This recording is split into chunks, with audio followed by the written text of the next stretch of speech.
and welcome to the Foreign Policy Association's 107th annual dinner.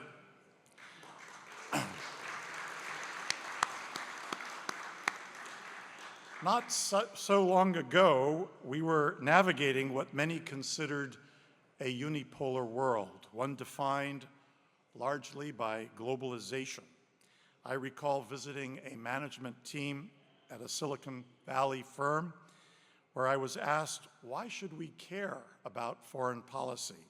We work directly with our counterparts across the globe. We don't deal with world capitals. How things have changed. Today, we are witnessing a profound shift. Geopolitics has reasserted itself. High-tech companies and financial institutions have become increasingly attuned to global political dynamics. The conversation has shifted to offshoring, from offshoring to nearshoring to national security. For over a century, the Foreign Policy Association has stood as a beacon of thoughtful, nonpartisan engagement in global affairs. Since our founding, our mission has endured to promote open dialogue, informed understanding, and constructive discourse on the issues that shape our world. Given the turmoil in the world today, FPA's mission has never counted for more. I'd like to share with you a brief clip prepared by NBC, which highlights FPA's Great Decisions National Outreach Program.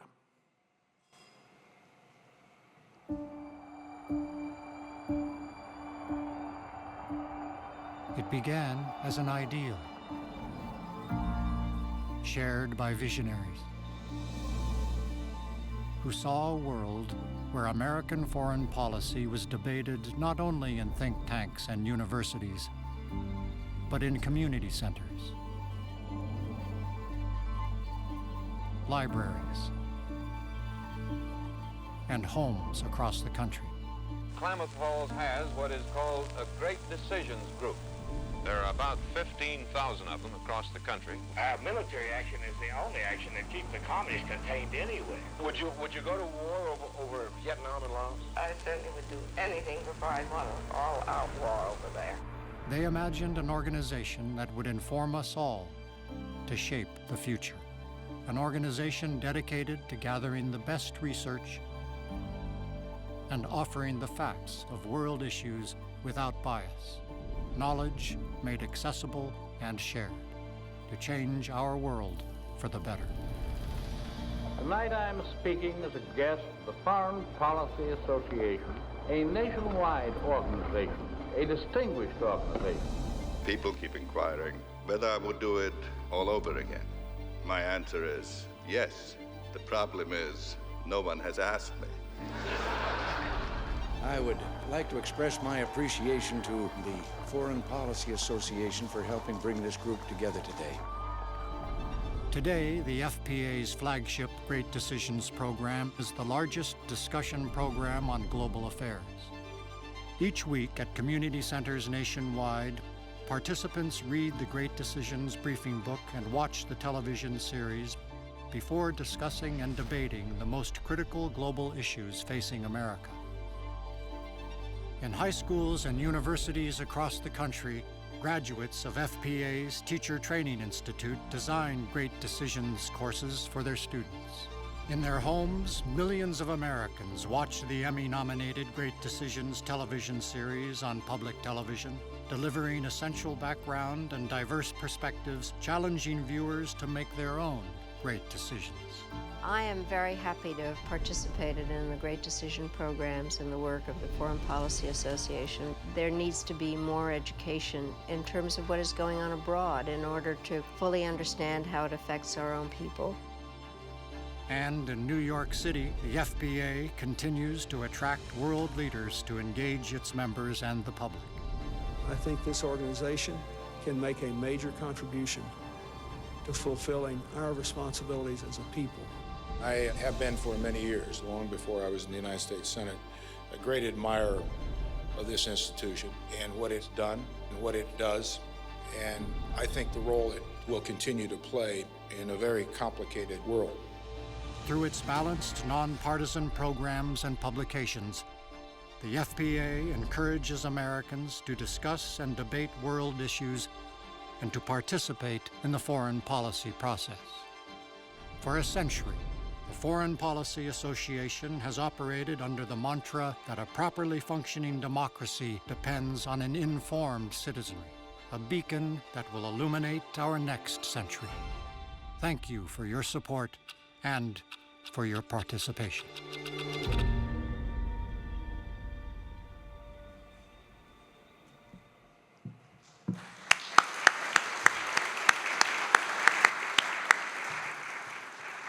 At this time, I'd like to invite Henry Fernandez, Chairman of the Foreign Policy Association, as well as Chairman and CEO of MSCI, to present the FPA Medal to Bob Sternfels, Global Managing Partner of McKinsey & Company. Henry?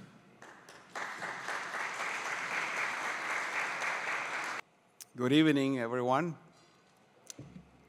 I hope you're having a good time. Are we? All right. And as always, we're looking forward to the remarks of all the honorees. They always have been so thought-provoking, inspiring, and quite a lot of the dinner table conversations and become equally engaging. So I know that I always say the same thing when I stand here in front of you, but I want to say it again, that without your enormous generosity and support, events like this one simply would not be able to take place. And organizations like the FPA, would not be able to exist. So on behalf of everyone at the FPA, please know that we very much appreciate your support in continuing this incredible endeavor. I live in New York City, and this is probably my fourth week, not consecutively, in New York City since January 1. I've been in about 30 or so different countries since January, across Europe, Asia, and parts of North America. And the interesting thing was that I visited a lot of our clients and our offices in a period of pre-inauguration, post-inauguration, pre-Liberation Day, and post-Liberation Day. So I was able to observe firsthand across a large number of different people from different walks of life, the reactions to what's happening in our country. And, and a lot of people knew my association with the FPA, and they kept stressing how vitally and critically important it is today more than ever in order to keep the world needed, and also make sure it doesn't come apart. So your support and your generosity makes a lot of this happen. So I'd like to start by congratulating first the three medal recipients, each of which has displayed an enormous leadership, keen business acumen, and very robust civil mindedness throughout their careers. So we are going to hear from them throughout the evening. Now, it is my enormous and distinct privilege to introduce our first honoree, Bob Sternfels. I must admit that when I spent time reading Bob's background, and I had met him before, so I knew a little bit. We'll talk a little bit about that in a minute, but when I went through it all, it was quite humbling. It was a quite humbling experience. I thought of myself as somebody who had accomplished a lot of things in life and had been to a lot of different places, but there is no comparison to what Bob has been able to achieve. And I'll talk a little bit about that. But before all of that, as a fellow Stanford alumnus, I'd like to start with the most impressive bit, which is that Bob received his undergraduate degree in history and economics from our beloved alma mater in Palo Alto. And in my family, we have, at this point, 4 degrees between my kids and I from Stanford, and they are in the process of working on 3 other degrees. So we pay a lot of tuition to the university.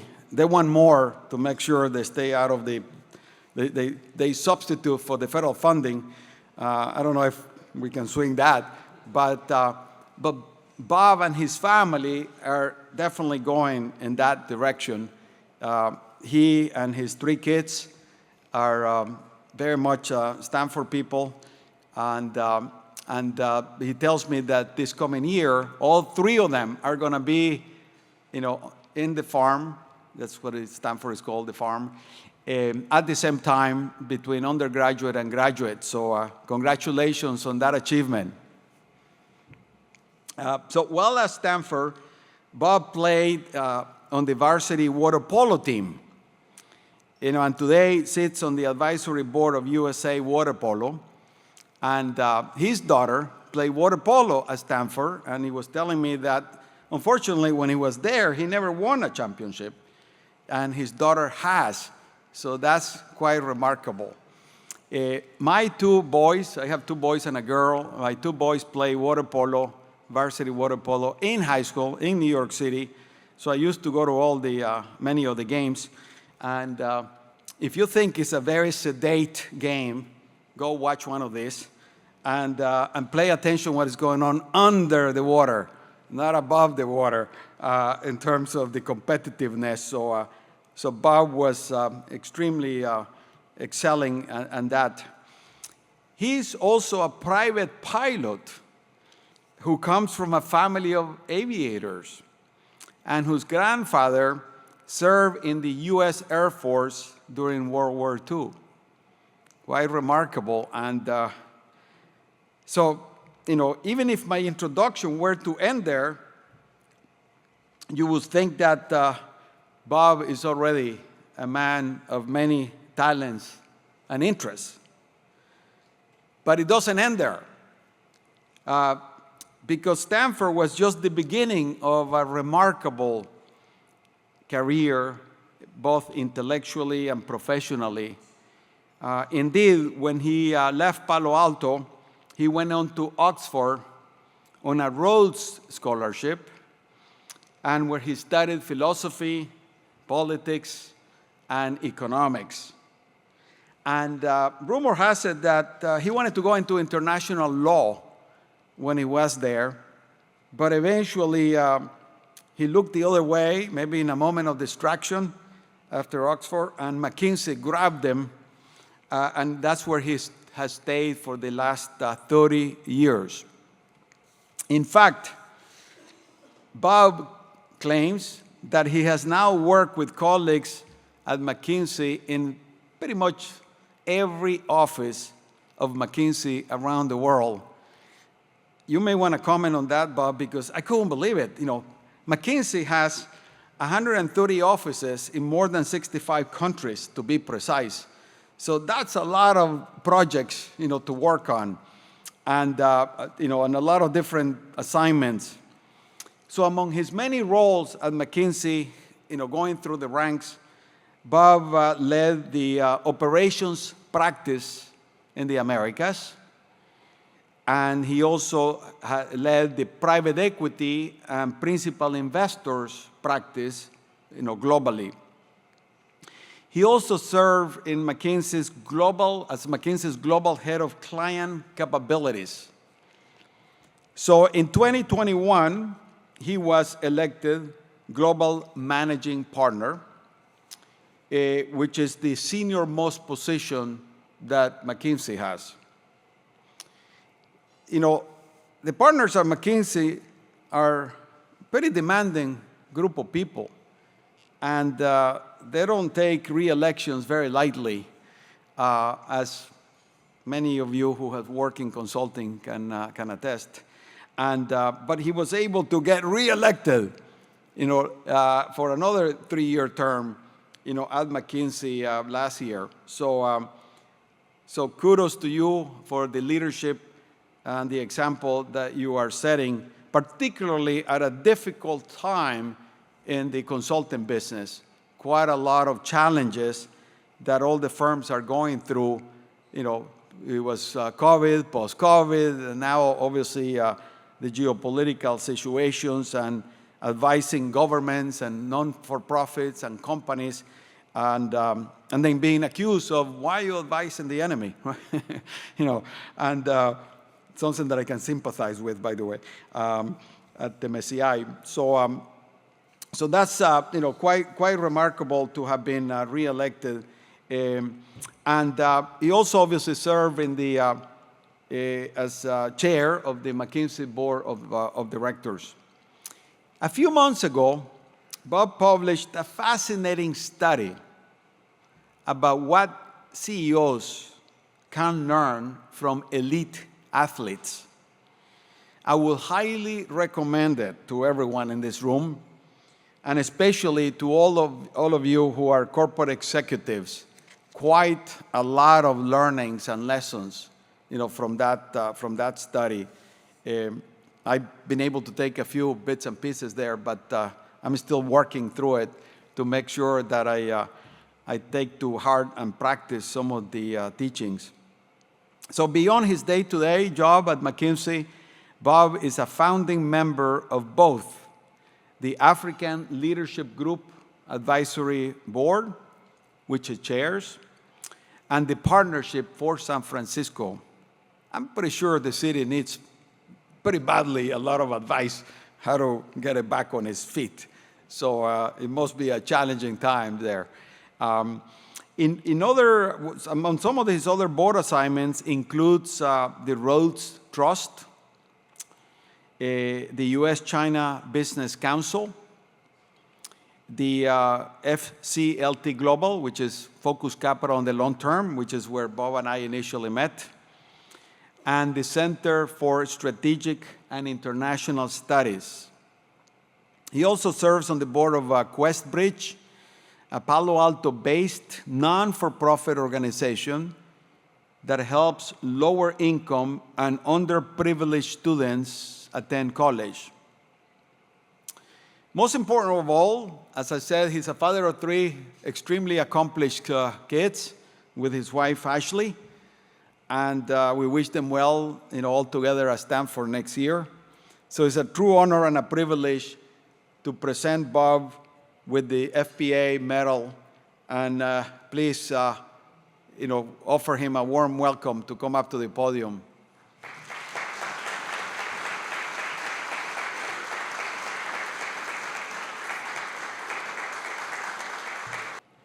This is quite an honor, and Henry, thank you. If only half of that were true.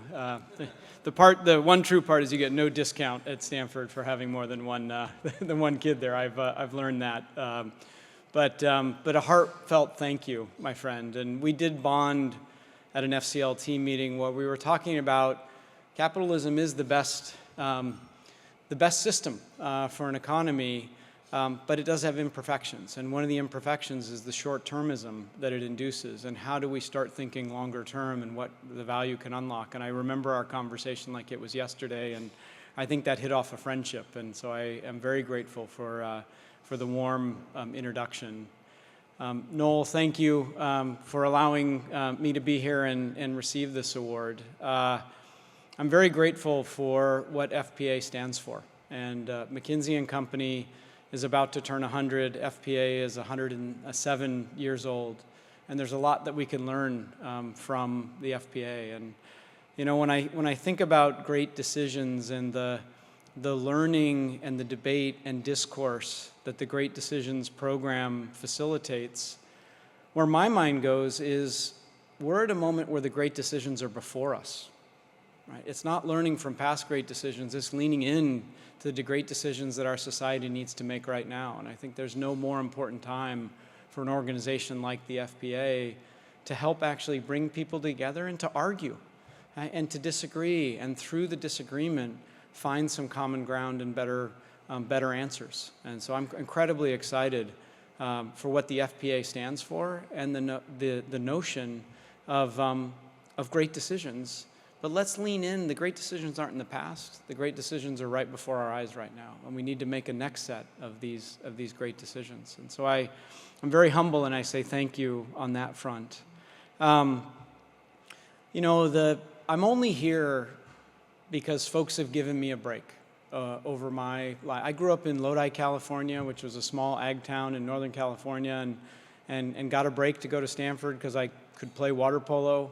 Got a break to get the Rhodes Scholarship, and it's been one after the other where somebody took a chance. And I think for all of us, we've had sponsors along the way that have invested in us. And for me, the notion of stewardship comes to mind. And how do we pay that back for the fact that somebody has given us a break? And are we living into these moments as fully? And the latest has been over a 30-year career, as Henry said, at McKinsey & Company, which has been a phenomenal platform to meet an amazing set of world leaders and lean into an amazing set of problems. And when I think about the opportunity that this award presents, and I think about the great decisions, I think that there's maybe no greater time. And we look at what's in front of us. And any one of these could be generational defining issues.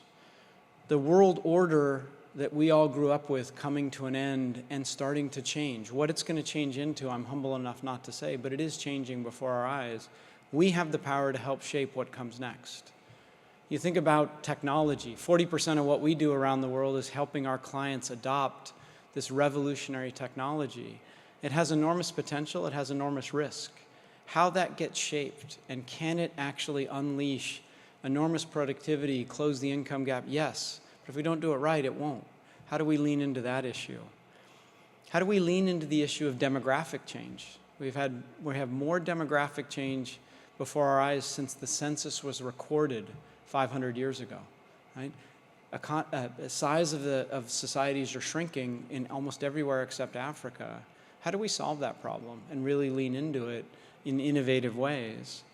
And the energy-climate nexus, I saw the sustainability thing, that's not going away. We're going to have to actually solve how do we have secure, affordable energy, but also drive transition over our lifetimes and the lifetime of our children. You could pick any one of these, and you think about great decisions. There are great decisions embedded in every one. We don't have the luxury of just taking one. We're going to have to solve all four of those simultaneously. And so what's my hope with this? My hope is that it's time for leadership. And we've written a lot about leadership in McKinsey & Company. It's becoming a scarcer and scarcer skill, but leadership that actually brings folks from different points of view together to debate and discourse. And I think that is one of the things that FPA stands for. That should be public and private. We don't think any of these problems get solved solely in a public space or a private space. You need to bring folks together from across. And if I were to give you just a second on some hopes and aspirations in this, it would be, and I think about the U.S. foreign policy in particular, and we go to the FPA, how do we move from defense to offense? How do we actually focus on winning the innovation race? We spend a lot of time on this. But what history shows is that the companies that innovate, or countries that innovate the fastest win. How do we accelerate our innovation rate? As we think about our national defense, how do we think about doing this in conjunction with our allies? Our Western allies, we're going to need scale to figure out the next set of capabilities that are required. We're not going to be able to do it alone in our supply base. And as we move from large permanent infrastructure and capabilities to things that are attritable and with much faster innovation rates, can we do this in conjunction? And so is there time for U.S. leadership in conjunction on the innovation front?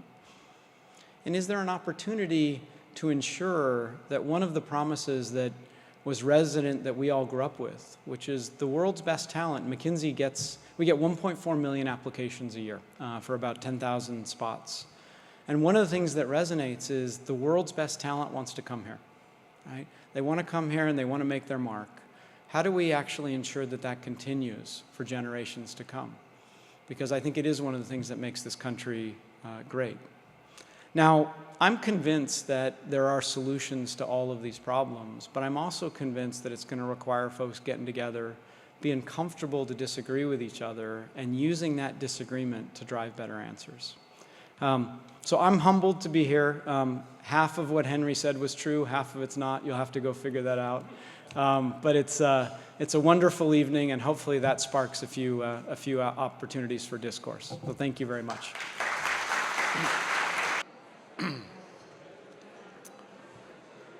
Ladies and gentlemen, I hate to interrupt your conversations. We are going to resume the program. I am delighted to invite Christy Henry, Director of Princeton University Press, to present the FPA Medal to James Daunt, Chief Executive Officer of Barnes & Noble. Christy? What a beautiful evening this has been. I am inordinately grateful for the opportunity to join the Foreign Policy Association in recognizing the vital role that books play in foreign policy and in creating engaged and educated citizens. As President Harry S. Truman observed, quote, "Not all readers are leaders, but all leaders are readers," end quote, and I'd add a coda, we hope. Many of those leaders and readers find their books in the shops that this evening's honoree, James Daunt, has created, curated, and managed the world over. Mr. Daunt, if you don't know already, is Chief Executive Officer of Barnes & Noble, the world's largest retail bookseller, of Paper Source, and of Waterstones, the largest retail bookstore bookseller in the United Kingdom, where they call them bookshops. Mr. Daunt currently oversees more than 1,000 bookstores in the United States and bookshops in the United Kingdom, Ireland, the Netherlands, and Belgium, which include Waterstones, Blackwells, Foyles, and Hatchards, as well as his own Daunt Books, which he opened in London in 1990 after a childhood job, he tells us, at JP Morgan. His move to bookselling introduced novel ways of curating a bookstore that continue to influence the science and art of bookselling worldwide. I am among the innumerable publishers and readers shaped by the experiences in Daunt Books, Waterstones, Foyles, Barnes & Noble.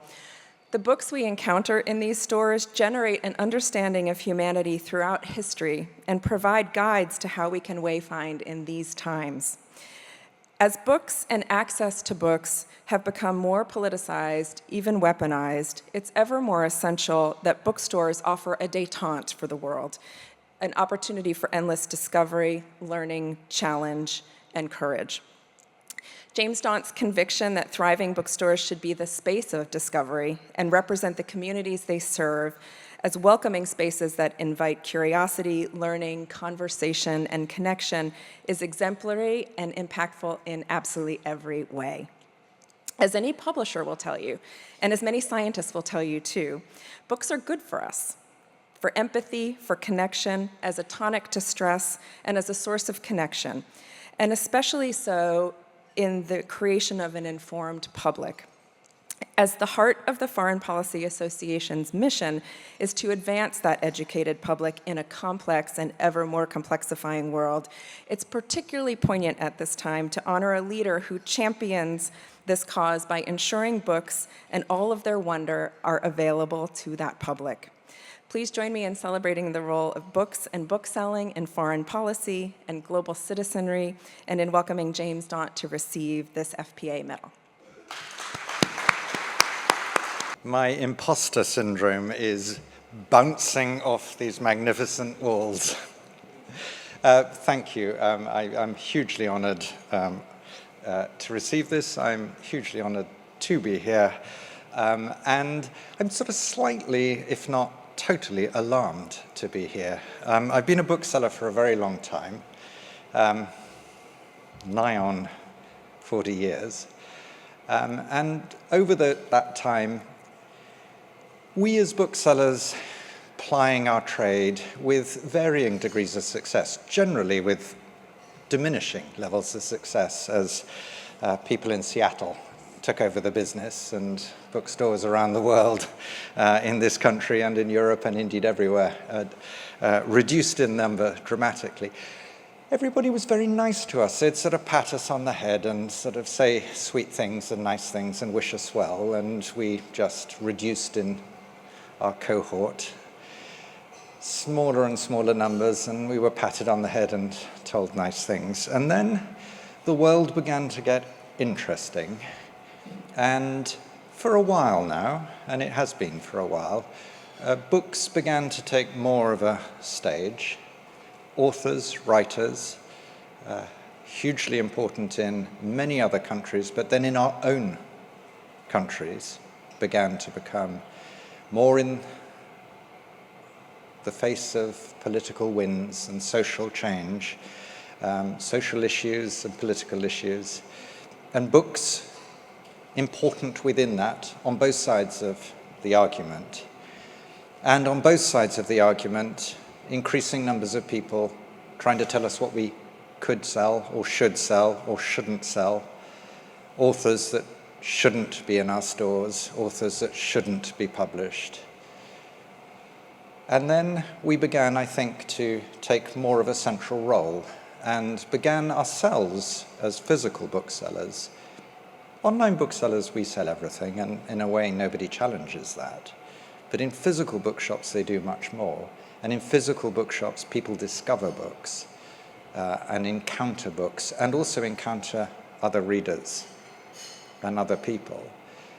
And for a while now, I think we have begun, both consciously and unconsciously, deliberately and perhaps just forced upon us, to become something of a participant, at least, in these great waves of change that we're all enduring. I think as booksellers, we try, as we, the institution, the Policy Association itself, tries to stay non-partisan, to represent all views. But nonetheless, we do actually have views. We believe in free speech. We believe that ideas should be shared. We believe that nobody should be silenced, one side or the other, that there is something actually assertive that needs to be done to make these opinions and voices heard and discussed and debated. We are certainly ourselves, mainly through the nature of booksellers and people who work in bookstores and bookshops, people who believe in social equality and an absence of racism, an adherence to values, core values, that we promote the authors who actually make those arguments. And in that, at least, because I do feel an imposter, I don't feel an imposter for accepting on behalf of booksellers worldwide that we play a small but important part in supporting authors who represent views on all sides, but important views, and perhaps in this very strange world that we're in, where book banning in this country is a real thing, where we participate in court cases, where not to the degree of the true heroes in the world of books who are public librarians, not to the same degree as them, but nonetheless, we have to fight to be able to sell ordinary books that express sensible views. And that is something that I hope we will continue to do. And in as much as we provide a physical environment also in which communities can come and engage in a safe environment and a safe space and exchange ideas and become more civil, I think we play a small role. So on behalf of booksellers and the bookshops that they run everywhere, I thank you for this. And I look forward to us all collectively engaging with the issues of the day. Thank you. Well, James, thank you for those very inspiring remarks. Christy, thank you for that wonderful introduction. I am now very pleased to invite Peter Scaturo, Director of the Foreign Policy Association, to present the FPA Medal to Brett Hickey, founder and CEO of Star Mountain Capital. Peter? I'm sure many of you saw an article in the Wall Street Journal about 2 weeks ago titled, "Meet the Stealthy Wealthy Who Make Money the Boring Way." The article highlights a number of entrepreneurs, a gentleman with a flooring company where the owner highlights how the average elementary school has 7 miles of carpet that needs to be replaced almost annually. A college dropout who worked as a tool and die maker before starting a car floor mat company that eventually grew into WeatherTech, and a beverage distributor who now runs 64% market share in Oklahoma. Recognizing this phenomena, one of tonight's honorees, Brett Hickey, founded Star Mountain Capital in 2010, a specialized asset management firm focused exclusively on the larger and somewhat fragmented lower middle market in the United States. The companies I mentioned, along with car washes, school bus companies, and even pet hotels, account for 44% of GDP and 65% of net new jobs created in the United States between 2000 and 2023. Beyond just financing part of Star Mountain relationships, Brett spends a significant amount of time deploying Star Mountain's human capital and talent into the firms we invest in, enabling them to grow and acquire as they continue to expand, providing not just sound investments for Star Mountain investors, but also fulfilling a social responsibility by strengthening the fabric of the very important part of the U.S. economy. Brett grew up in Canada, where he was also a former Canadian national champion in speed skating and graduated with distinction from McGill University with a Bachelor of Commerce degree in finance and accounting. He is also an alumnus of the Harvard Business School's Owner-President Management Program and is a frequent guest lecturer on industry panels and at academic institutions. Before founding Star Mountain Capital, Brett worked as an investment banker at Citigroup's Global Markets Division.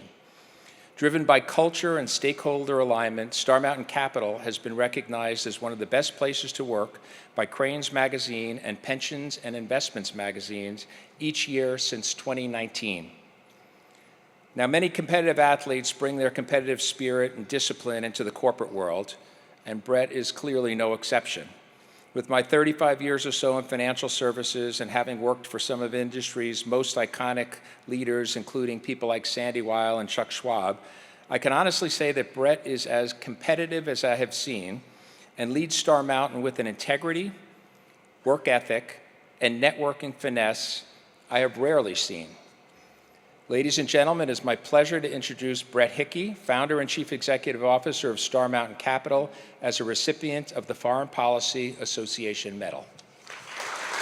Thank you, Peter. Fun to be up here, and thank you to the Foreign Policy Association. I think we can all agree that now more than ever, there's a need for people to think about us as humans and think about citizenship across the globe. Fun to follow behind Bob and James. I feel like with James, with Star Mountain, we're fighting for the little guys. Just like there's a lot of books out there, there's actually a lot of small businesses, and in fact, nearly 60% of all Americans work for small businesses. And there's a big problem coming our way. Some people call it the silver tsunami. We have aging demographics where if you ask yourself what happens to most businesses and most employees that are employed by these small businesses if they effectively go into a bit of a runoff, where their children don't want to take over the business, or maybe the parents don't want them to take over the business, which often fits well together. How do we deal with some of these challenges? What impact might it have, and what opportunities does it create?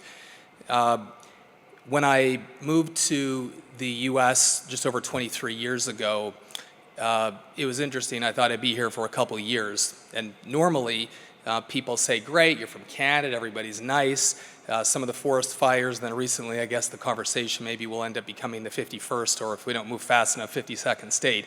But in all seriousness, it's an honor to be here today. And a big thank you to the Foreign Policy Association, Noel Latif, and to Chairman Henry Fernandez. really incredible what you have built and the passion that you all put into this, and I hope that we'll be able to, in some small way, help make a difference.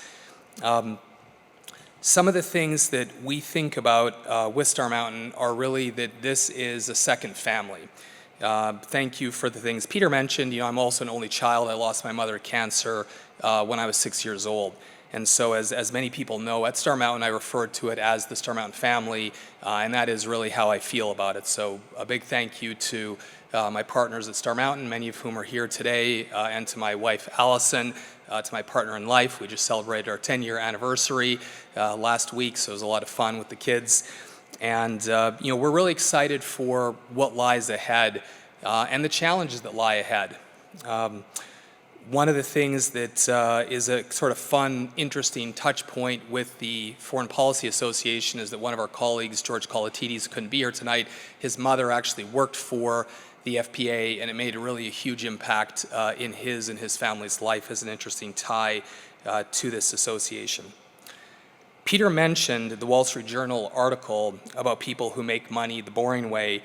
If we think about some of these businesses and the importance of it to society, our view is it's huge. So if we think about preschool chains, pet hotel boarding and grooming, unfortunately, roadside repair businesses, and a lot of businesses that we live with every day, electrical engineering companies that deal with you know, the buildings that we're all in every day. What happens to a lot of these businesses when the small banks in America are challenged and aren't interested in dealing with them? Large Wall Street businesses, there's not enough fees to deal with these businesses. And with the aging demographic, it's estimated that 95% of all private businesses in the lower middle market are founder, owner operated, most of whom are now in their late 60s and early 70s. So what happens to all these businesses that employ over 60% of Americans? Our mission at Star Mountain is to bring capital and resources to help find the best businesses, help them grow into better businesses, and then ultimately create connectivity to the global businesses.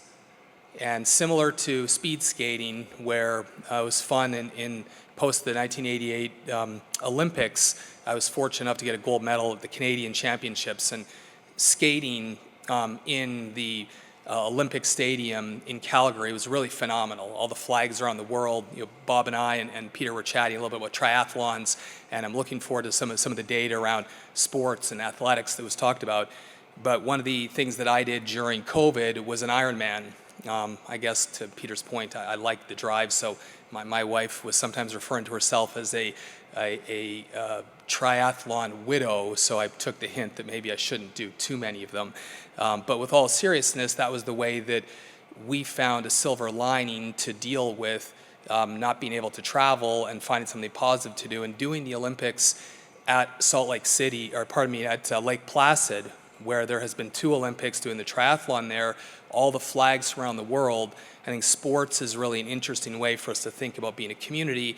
And the small businesses in America don't really think about what are these problems. They think about what can we do and how can we deal with them, but they're often too small individually to figure out how to deal with things.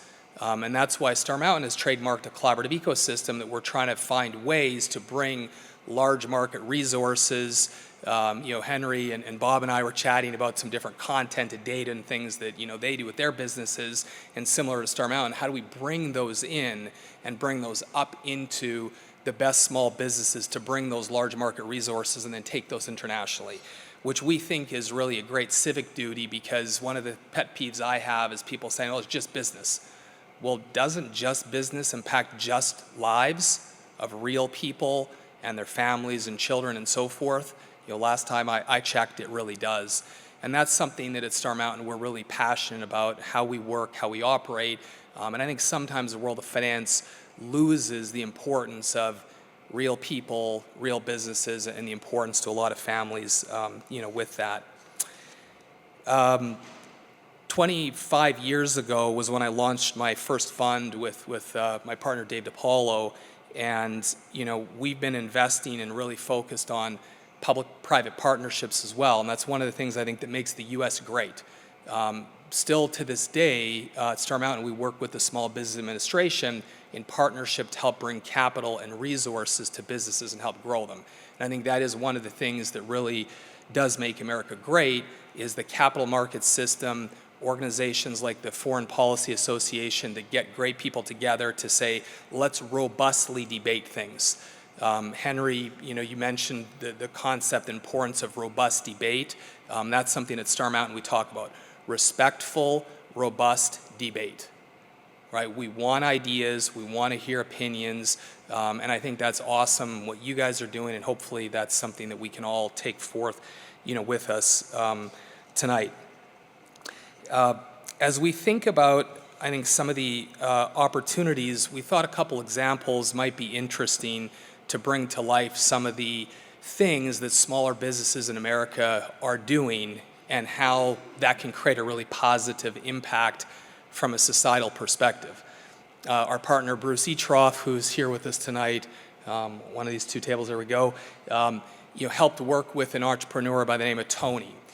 Tony had a business that he built called Channel Factory, which is one of the largest YouTube advertising channels in the world. So helping companies safely and effectively advertise their products and services. These can be artisan people that are, trying to build their yoga brands, or large, Fortune 500 companies try to work. And Tony is somebody who founded the business working in his dorm room, approached, us, and Bruce, having deep experience in the space, said, well, let's understand your business, what you're trying to do, where do you want to get to, and really helped him shape a plan, shape a vision, and then with our capital and resources, helped work with him to create really a leading business that drives global value to other small businesses and artisans and folks around the world. We're fortunate to have grown that company just over 500%, so thank you again, Bruce, for that. He says that should be just the par for the course for us, so we're excited by that. But these are real stories impacting real lives. With this business, you want to talk about the finance. The CFO of the business was his father. Right? And so working with these things takes real time, real effort, real hands-on approach, which I know many of us, recognize here. When we think about some other small businesses in America and how they impact us, has anybody here had a package delivered to their apartment, condo, or house within the last week?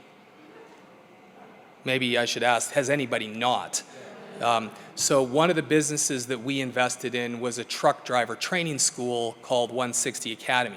The fastest growing truck driver training school in America. We made 16 rounds of financing to this business, starting with a great entrepreneur and a great business that was already profitable. It's not a startup, but it was a business that needed to shape its vision. It needed patient, thoughtful, strategic capital to grow a business that could help ultimately train safe truck drivers, because as we think about a truck, it's a very dangerous piece of equipment they're driving.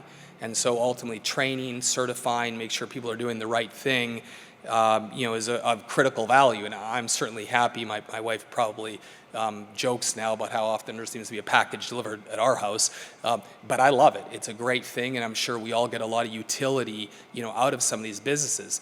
But it takes having the courage and willingness to think about how can we back and how can we support some of the best businesses in America, which we've trademarked with my partner Chris Gimbert, investing in the growth engine of America.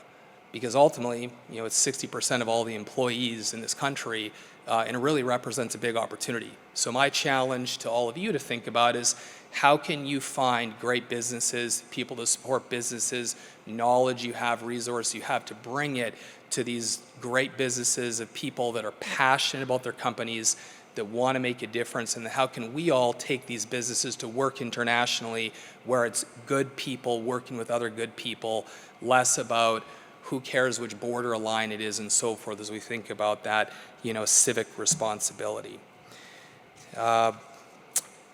In closing, the Foreign Policy Association is really something I think is profound. As I mentioned, I think being from Canada, I've always felt of myself as sort of a global citizen.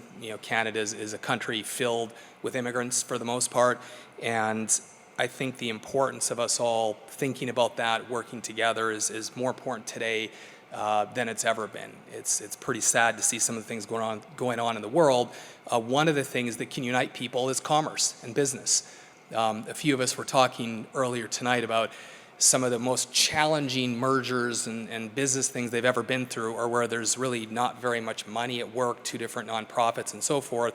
One of the things that can unite people is, well, how do we make commerce and business out of it, and how do we think about the world coming together and working that way? So hopefully that's something that we can all think about. Thank you again for this honor tonight. I really appreciate it. It's really in thanks to my team at Star Mountain for enabling this, to my wife and family for supporting. So on behalf of all of us at Star Mountain, I'm delighted to accept this, and thank you to the Foreign Policy Association for everything you do. Congratulations, Brett, and Peter, thank you for that wonderful introduction.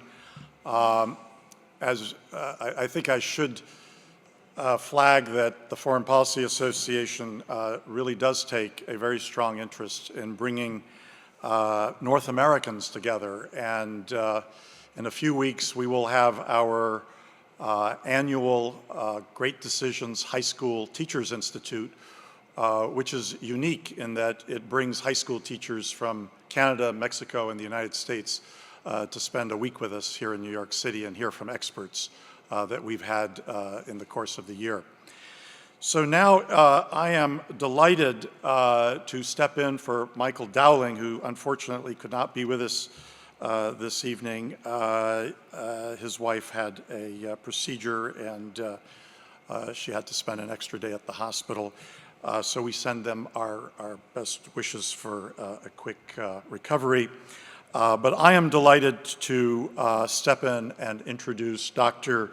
Pradeep Khosla, Chancellor of the University of California, San Diego, one of the world's preeminent public research institutions, which serves a vibrant community of more than 45,000 students. Since assuming the chancellorship in 2012, Dr. Khosla has guided UC San Diego through a transformative era of growth and innovation. Under his visionary leadership, the university has expanded its reach and impact across academic, scientific, medical, and global fronts. He oversees 8 undergraduate colleges, 11 graduate and professional schools, the renowned UC San Diego Health System, and the world-class Scripps Institution of Oceanography. A bold and effective advocate for higher education, Dr. Khosla has led the university to unprecedented success, including securing a historic $3 billion in philanthropic support. And he informed me over dinner that he has spent $12 billion in new construction in 10 years, which explains the cranes on the campus of the university every time you pass by.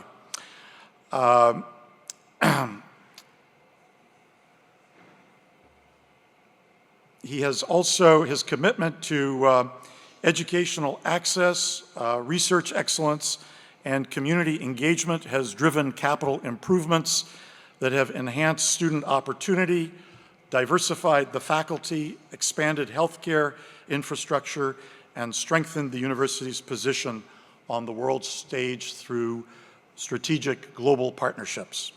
Dr. Khosla's accomplishments extend well beyond the university. He is an elected member of the American Academy of Arts and Sciences and a recipient of the prestigious Lifetime Achievement Award from the American Society of Mechanical Engineers. We take great pride at the Foreign Policy Association in presenting our medal to Chancellor Pradeep Khosla. Thank you, Noel. Good evening, everybody. Like a good professor, I came prepared with a 45-minute speech. but being a reasonable person and knowing that I stand between you and going to bed or going home or going to get a cocktail, I'm going to cut it short. Let me first start by saying a big thank you to the Foreign Policy Association. I really appreciate this acknowledgement and this great honor. Today I want to talk about, I just want to take a few minutes to remind you of the state of American higher education and use that as an exemplar of a great decision made 75 years ago that is being dismantled as we speak, right as we speak.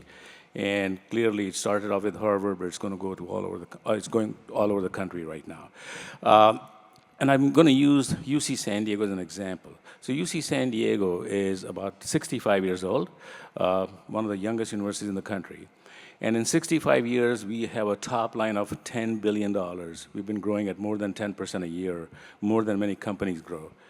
And all of this growth is aimed at basically fulfilling one word, which is access. Access to higher education and access to healthcare. And just by expanding access, we've been able to grow, especially in the context of California and also in the context of our international students. In the meantime, we've also grown in our research portfolio from $1 billion 10 years ago to $1.8 billion today. I know many of you out here think in billions, but let me explain what this difference is. So 800 million increase in research portfolio in 10 years is more research than 95% of universities in the country have as total research. So that's how big and how significant it is.